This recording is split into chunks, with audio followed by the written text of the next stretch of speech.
Well, I have some interesting details about the case that was just concluded with the verdict finding President Donald J. Trump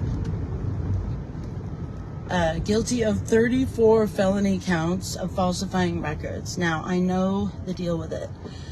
Well, I know that the law says the misdemeanor, the Class A misdemeanor is falsifying records in the second degree, and that's just falsifying records, okay? But falsifying records in the first degree involves the cover-up of another crime. And that, my friends, is what the judge in this case told the jury to do, is that they didn't have to specify the same crime. A lot of people are freaking out about it, and then, like, there are certain commentators I'm hearing on YouTube saying that, some of them are saying that it's totally fine for the judge to give those instructions to the jury. I even posted about it yesterday or this morning, I don't know. My sister sent it to me, and I was like, oh. But, I mean, is anyone surprised? But just the thing is, I'm not even going to give anyone the satisfaction of seeing me angry. Because I'm not angry. I've already seen it all. And if I haven't actually seen it with my own eyes, I've dug it up in court records, etc. And I'm telling you right now, I've been telling everyone about many, many things that have been covered up. And, like, completely much worse crimes, and the person is not prosecuted, which, obviously each jurisdiction can do different things. Great, I knew you'd come on, Greg. I'm not going to say, I don't really want to, talk about it, actually, with you, because you have a very intense bias. Sorry. But, you could say that I have a bias. I have spent 99% of my free time researching all of the different things that we have heard in the news media, which is controlled by the government. So, that, I explained the Class A misdemeanor and then the felony. I think it's absolutely hilarious if you look at the counts. Each count represents a distinct invoice number, receipt, and check number. So wouldn't that mean that there are 3 documents to each transaction? Yes. You have an invoice, you have a receipt, and you have a check. But it doesn't surprise me that much that each one of those documents was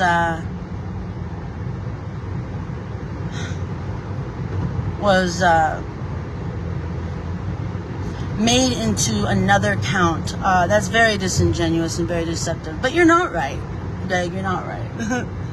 It is such a miscarriage of justice. But there's really nothing I can say to anyone who already had a prejudice, who was already prejudiced. And if you're not a lawyer, then you can still, free speech, just tell me whatever you want to tell me, lay it on me. But if you're not a lawyer, I'm not gonna, I will debate anyone and I will reply to you, but not understanding the rules of evidence and of the law, I'm not going to put as much weight into an armchair critic, a prejudiced armchair critic, as I've observed. I mean, I have friends, I'll quote verbatim a woman I know, and she said, "He makes my skin crawl. He belongs in jail." It's like, wow, you're really very susceptible to propaganda, aren't you? Now, what I said was, during this whole trial, was that we do not know the full story. And that, my friends, is generally...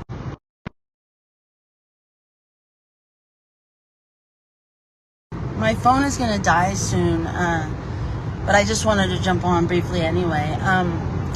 But... Great.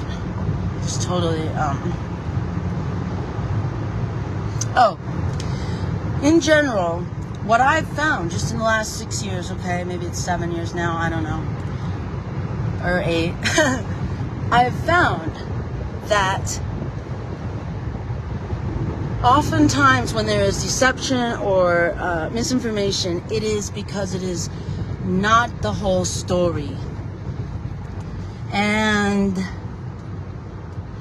I can tell you right now, I know this for a fact with almost every issue that we face in this country. It's really a crime, and it is designed to divide us and conquer us. And we need to get smart about that soon, because being divided like this is so bad. And we need to realize what's really at stake. It is not President Trump, who did a great job when he was in office. It is not the immigration issue where, xenophobia. No, everything he said was accurate. I went over it in a video. I haven't posted it yet, but basically, in an agreement with another nation, such as Mexico, we should be working to achieve the result that is the best for our country. And they should be doing the same. And yet that's not happening. Everything is pretty much left up to globalists and non-governmental organizations who are being paid by different governments. This is not okay. I've done many videos about that. So, and then Donald Trump did say Mexico is not sending their best.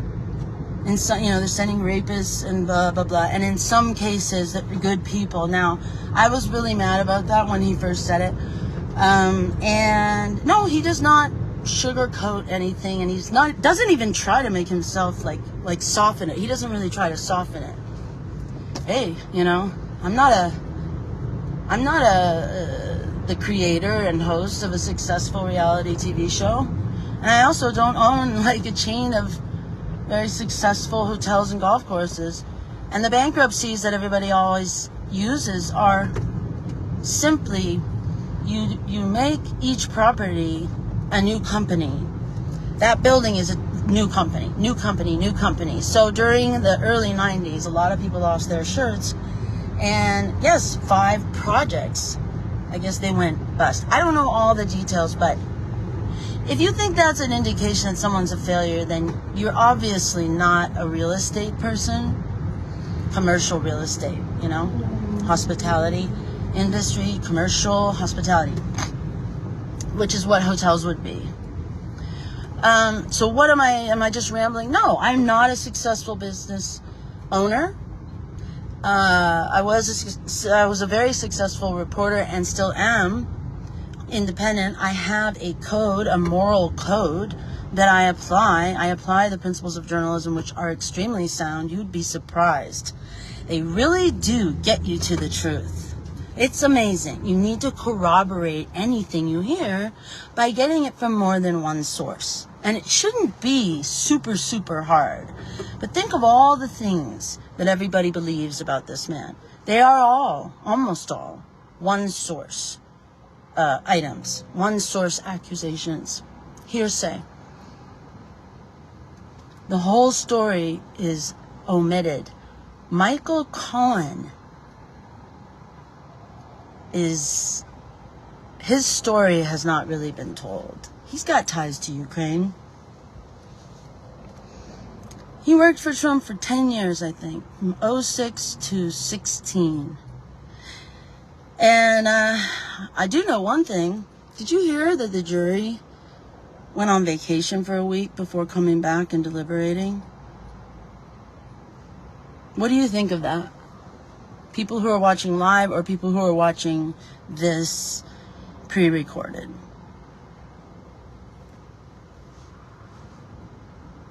Well, they certainly aren't under any kind of protection, are they? And believe me, intimidation is very, very real. I was reading an article this morning about one of the jurors who seemed like he might be friendly toward the defense, which would be President Trump's lawyers. And, like making eye contact with them, laughing when there was a, thing or whatever. When they were cross-examining. When they were cross-examining Michael Cohen, I think he, stifled a laugh. I don't know who the juror was. They didn't even say if it was a man or a woman, but it was in mainstream media, and it was just saying that the prosecution was really worried about that. So they knew who the juror was who was on the fence and needed to be convinced. Now, I've served on 2 juries. Have you served on a jury? It's a really, really very effective educational experience. And one was civil and one was criminal.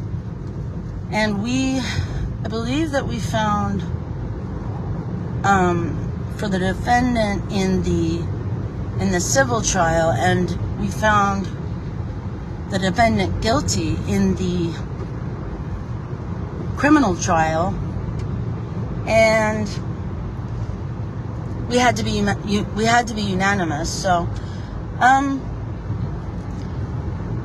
we all know someone who's been a victim of the miscarriage of justice, and we also know that in general, judges and prosecutors and even the defense, the court-appointed defense attorney, et cetera, just those who happen to argue a lot of cases in a certain courtroom, they know each other so well.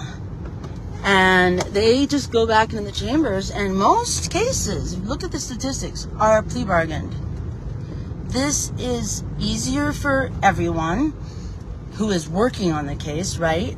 Just wraps it up quickly and neatly, but it also means that they pled guilty to a lesser charge, and everything else is just shoved, just drops down the memory hole. And so it's what they usually do is just come up with a plea bargain, and it's basically like being in an open air market. It's like, I'll give you this and I'll give you that. I'll give you this, I'll give you that. Hell, they actually do a better job haggling over that than they do in agreements with other countries or aid to other countries, because it's been hijacked.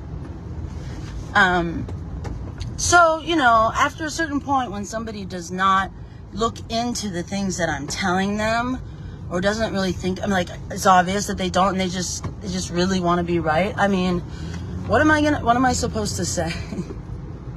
Time will tell. This is not being right. This is, you gotta win. And it was not an accomplishment by the prosecutor, by the way, Alvin Bragg. This was not an accomplishment. This was a corrupt act, an illegal act. And that's all I want to say on Facebook, because I know it's an election year.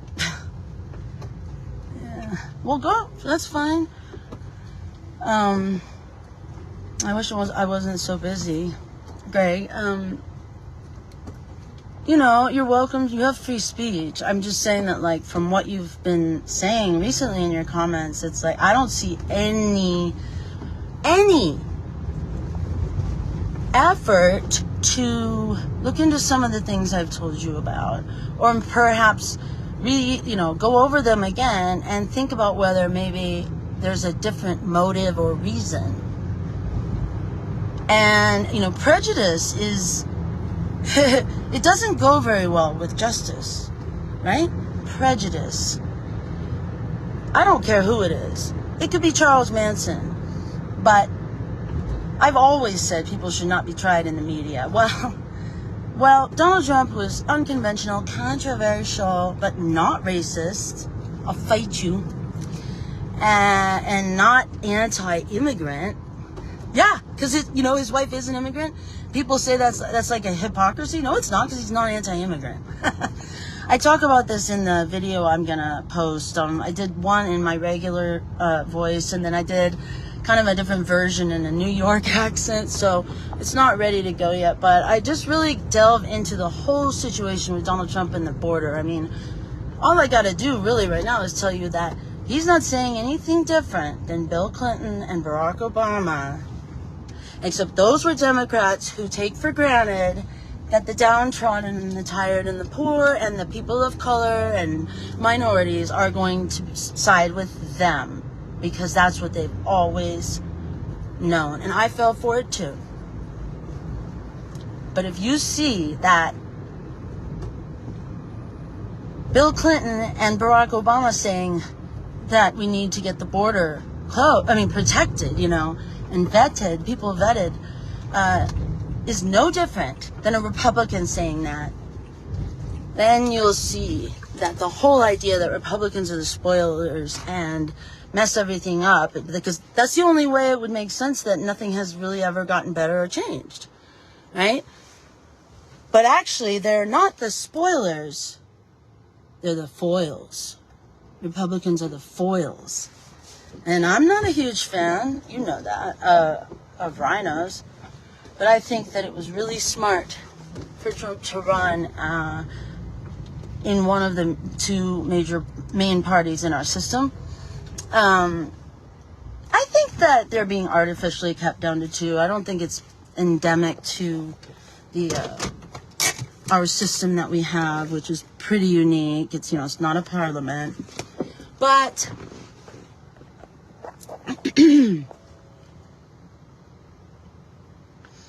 Robert F. Kennedy Jr., I thought it was a mistake for him to run as an independent, but, he may have felt that he had no choice, because I don't think that the whole Biden regime, and that's what it really is, with a puppet, I don't think that they were going to allow him to primary